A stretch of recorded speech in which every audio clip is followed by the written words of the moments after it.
In this article, we will discuss about WTO, World Trade Organization. About WTO. WTO is a global multilateral organization established in 1995 for the rules-based trading between the nations of the world. WTO एक global multilateral organisation है जो कि world के Nations के between rule based trading को establish करने के लिए 1995 में फॉर्म किया गया था. It is a global membership group that manages and promotes free trade. WTO एक ग्लोबल मेंबरशिप ग्रुप है जो कि फ्री ट्रेड को प्रमोट करने के लिए एंड मैनेज करने के लिए इस्टेब्लिश किया गया था. It serves as a forum for governments to settle trade dispute and negotiate trade agreement को नेगोशिएट करने के लिए एंड ट्रेड से रिलेटेड डिस्प्यूट्स को सेटल करने के लिए ऑल कंट्रीज के गवर्नमेंट के लिए WTO एक इम्पोर्टेंट फोरम के तौर पर वर्क करता है. It aims to help producers and goods and services exporters and importers conduct their international business smoothly. WTO का जो मेन एम है वो exporters, importers and goods and services को प्रोड्यूस करने वाले इंटरप्राइजेस के लिए बिजनेसेस को स्मूथली तरीके से कंडक्ट करने में हेल्प करता है. At present, the WTO consists of 164 members and 23 observer governments. Present में WTO के अंदर 164 मेंबर्स हैं एंड 23 ऑब्जर्वर गवर्नमेंट हैं. Evolution of WTO, world trade organisation का एवोल्यूशन कैसे हुआ. WTO came into existence on 1st January 1995. The history of its establishment dates back to 1945. 1 जनवरी 1995 को WTO start हुआ, बट इसका जो हिस्ट्री रहा है एस्टेब्लिशमेंट का वो 1995 रहा है. Idea of international trade organisation. सबसे पहले इंटरनेशनल ट्रेड ऑर्गेनाइजेशन का आइडिया कब आता है. After World War II, Western countries take an idea to create an international trade organization to handle the trade side of the international economic cooperation. World war second के बाद western countries के अंदर एक international trade organisation ITO establish करने का एक idea आता है so that international economic cooperation के एक साइड के तौर पर ट्रेड को भी हैंडल किया जा सके. It was conceived as the third international institution along with two Bretton Woods institution as a specialised agency of UN. ITO international trade organisation को एक वर्ल्ड के थर्ड इंटरनेशनल इंस्टीट्यूशन के तौर पर कंसीव किया गया. इसके सिवाय टू ब्रिटेन वुड्स इंस्टीट्यूशंस हैं और ITO को UN की एक स्पेशलाइज्ड एजेंसी के रूप में इंस्टीट्यूट किया जाना था. But major countries at USA fail to get this treaty ratified in their respective legislatures. But कुछ मेजर कंट्रीज जिसमें USA भी इंक्लूड था वो अपने लेजिस्लेचर में इसको रेक्टिफाई नहीं कर पाए इस ट्रीटी को. Thus this treaty became a dead letter. ये जो ट्रीटी था ITO फॉर्म करने का ये डेड लेटर में चला जाता है. General agreement on trade and tariff. Trade and tariff से रिलेटेड अब यहाँ पर एक जनरल एग्रीमेंट किया जाता है. इसको हम GATT के नाम से जानते हैं. An agreement called GATT was signed by 23 countries and Geneva and came into force on January 1, 1948. Geneva के अंदर 23 कंट्रीज के अंदर एक एग्रीमेंट जिसको GATT का नाम से जाना जाता है साइन किया गया और 1 जनवरी 1948 से ये स्टार्ट हो गया. इट मीन्स ITO पहली बार 1945 में इस्टेब्लिश करने का आइडिया वेस्टर्न कंट्रीज के अंदर है. इसके बाद 3 ईयर्स के बाद 1948 में GATT general agreement on trade and tariff establish किया जाता है. Its purpose was reducing tariff on merchandise trades. इसका जो मेन पर्पज था GATT का वो मर्चेंडाइज ट्रेड्स में टैरिफ को रिड्यूस करना था. During the period 1948 to 1994 most of the world trade was govern by GATT. 1948 से 1994 तक ज़्यादातर जो ट्रेड गवर्न किया जाता था वो GATT के थ्रू ही गवर्न किया जाता था. Uruguay round of 1986-94. As world trade becoming more and more complex, GATT was not able to deal with it because world trade more and more complex होता चला जा रहा था. GATT इस कॉम्प्लेक्सिटी को डील नहीं कर पा रहा था. The Uruguay round of GATT lead to the formation of WTO and a new set of agreement. Uruguay round of GATT 1986 से 94 तक ये कंटिन्यू चलता है और यहीं पर WTO का फॉर्मेशन करने के लिए एक एग्रीमेंट किया जाता है. WTO means world trade organisation यहीं से इस्टेब्लिश होता है. Era of WTO. The WTO regime was signed during the April 1994 ministerial meeting at the Marrakech, Morocco, and hence is known as the Marrakech Agreement. अप्रैल 1992 में एक Morocco के अंदर ministerial meeting के during WTO regime को sign किया जाता है और इसको हम मारिक्स एग्रीमेंट के नाम से भी जानते हैं. Members of G8 in 1947 automatically became the members of WTO, and it was also depend on other. It was also open to other countries. G8 1947 के जो मेंबर्स थे ऑटोमेटिकली वो WTO के मेंबर बन जाते हैं और अदर कंट्रीज के लिए भी इस WTO को ओपन कर दिया जाता है. G8 versus WTO. G8 और WTO में क्या डिफरेंस है? इंस्टीट्यूशनल ऑफ फाउंडेशन हम देख सकते हैं G8 के अंदर कोई इंस्टीट्यूशंस नहीं था, जबकि WTO के अंदर permanent institution was its own secretariat. इसका एक परमानेंट इंस्टीट्यूशन था और एक सेक्रेटरीट भी था, जबकि G8 का कोई भी परमानेंट इंस्टीट्यूशन और सेक्रेटरीट नहीं था. Applicability. G8 rules apply to trade in goods only. G8 के अंदर G8 ओनली गुड्स के ट्रेड पर अप्लाई होता था, जबकि WTO गुड्स एंड सर्विसेज दोनों पर अप्लाई हुआ करता था. Dispute settlement system. G8 has less powerful dispute settle system. Dispute settlement system G8 का लेस पावरफुल था, जबकि WTO के अंदर डिस्प्यूट सेटलमेंट सिस्टम जो है वो काफ़ी एक मैकेनिज्म के तहत इसको किया जाता है. India and WTO. India has been member of the G8 since 1948. जब से WTO फॉर्म्ड हुआ है तभी से इंडिया इसका मेंबर रहा है, G8 का मेंबर रहा है. उसके बाद WTO का भी मेंबर कंटिन्यू बना रहता है. India is also party to Uruguay round and founding member of WTO. WTO 1994 में फाउंड किया जाता है उरुग्वे राउंड के अंडर और तभी से इंडिया भी इसका मेंबर है. इट मीन WTO का फाउंडिंग मेंबर इंडिया रहा है. Organisational structure of WTO. WTO का ऑर्गेनाइजेशनल स्ट्रक्चर क्या है? Structure of WTO. Ministerial conference, general council, dispute settlement body इसके अंदर होता है, ट्रेड पॉलिसी रिव्यू बॉडी इसके अंदर होती है, एंड जनरल काउंसिल के 3 पार्ट होते हैं: goods council, intellectual property council and services council. Ministerial conference MC. Top of the structural organisation of the WTO. Ministerial conference जो है वो WTO का टॉप स्ट्रक्चरल ऑर्गेनाइजेशन है, supreme governing body that makes the final decisions on all matters. Ministerial conference जो है वो all matters पर final decision taking करने के लिए एक सुप्रीम गवर्निंग बॉडी है. It is constituted by representatives of all the member countries. All member countries के इसमें कुछ रिप्रेजेंटेटिव होते हैं. Meets after every 2 years. Ministerial conference जो होता है WTO का, इनका मीटिंग एवरी 2 ईयर्स के बाद होता है. General council GC, highest level decision making body of WTO की highest decision making body general council होता है. Located in Geneva. जेनेवा के अंदर ये लोकेटेड है. Also act as a dispute settlement body as well as ये dispute settlement body है. Director general से रिलेटेड भी इसके अंदर कुछ प्रोविजंस हैं, एंड डिस्प्यूट सेटलमेंट बॉडी भी इसके अंदर होती है. एपिलेट बॉडी इसके अंदर होती है. एपिलेट बॉडी 1995 में WTO के इस्टेब्लिशमेंट के साथ ही फॉर्म कर दी गई थी. It is a standing body of 7 person. 7 person appellate body के अंदर होते हैं. The seat of appellate body is Geneva, Switzerland. Switzerland के जेनेवा में एपिलेट बॉडी का सीट है. WTO dispute settlement mechanism. Dispute settlement mechanism इसका क्या है? Trade related disputes are settled by dispute settlement body which consist of all the members of WTO. Trade related dispute जितने भी होते हैं वो डिस्प्यूट सेटलमेंट बॉडी के द्वारा सेटल होते हैं, जिसके अंदर WTO के ऑल मेंबर्स कंसिस्ट होते हैं.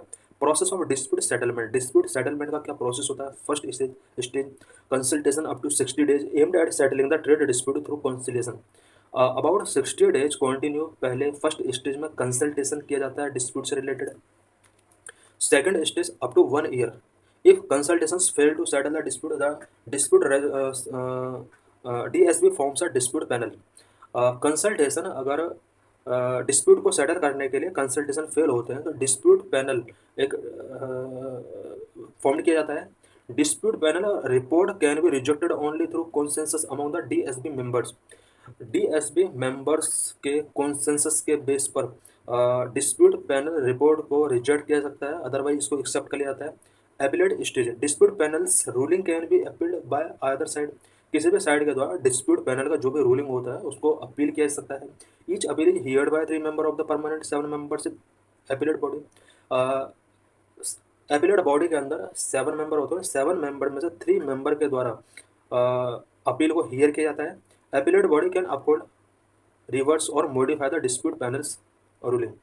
एपिलेट बॉडी जो होती है वो डिस्प्यूट पैनल के रूलिंग को अपहोल्ड कर सकता है, रिवर्स कर सकता है एंड मॉडिफाई करके रख सकता है। The dispute settlement body has to accept और reject the report of the appellate body. Appellate body का जो भी रिपोर्ट होता है डिस्प्यूट सेटलमेंट बॉडी उसको एक्सेप्ट भी कर सकता है, रिजेक्ट भी कर सकता है। WTO agreement, number 1 agreement on agriculture, agreement agriculture से रिलेटेड इसको एग्रीमेंट करने होते हैं।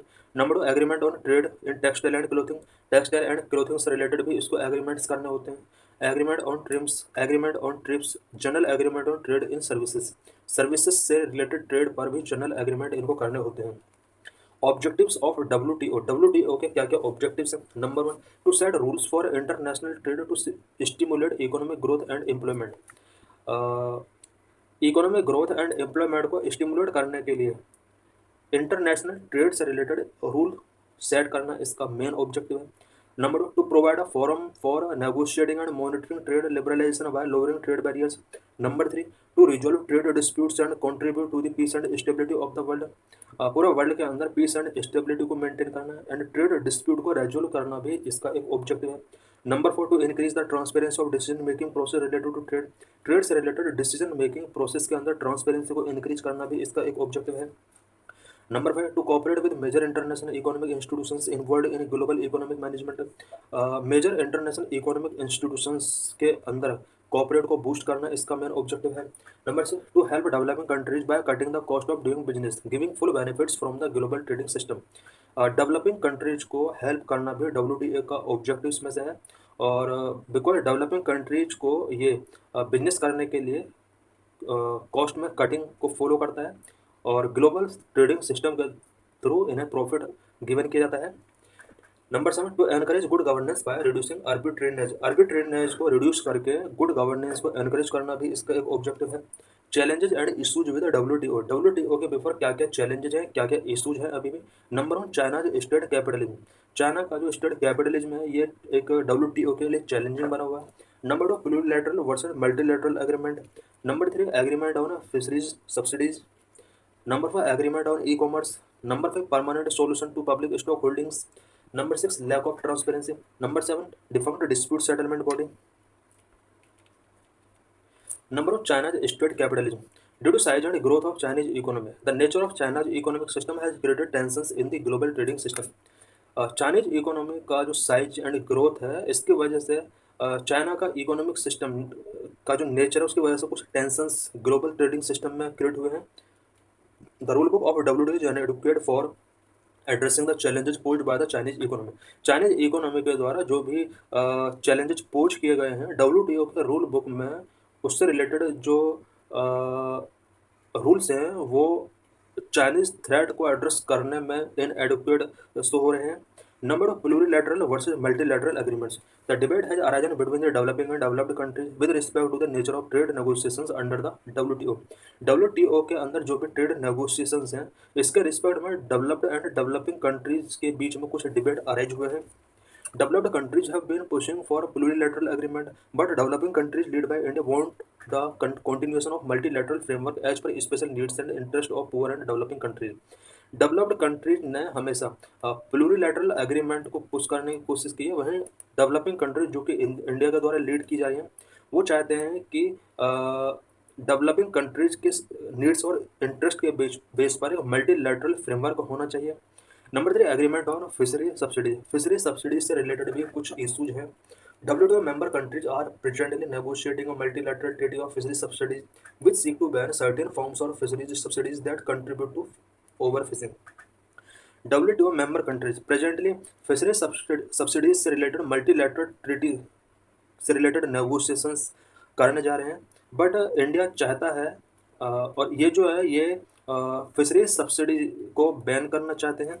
यानी वेस्टर्न कंट्रीज जितने भी हैं ये ज़्यादातर कंट्रीज फिशरीज सब्सिडीज से इस पर जो बैन गिवन किया जाता है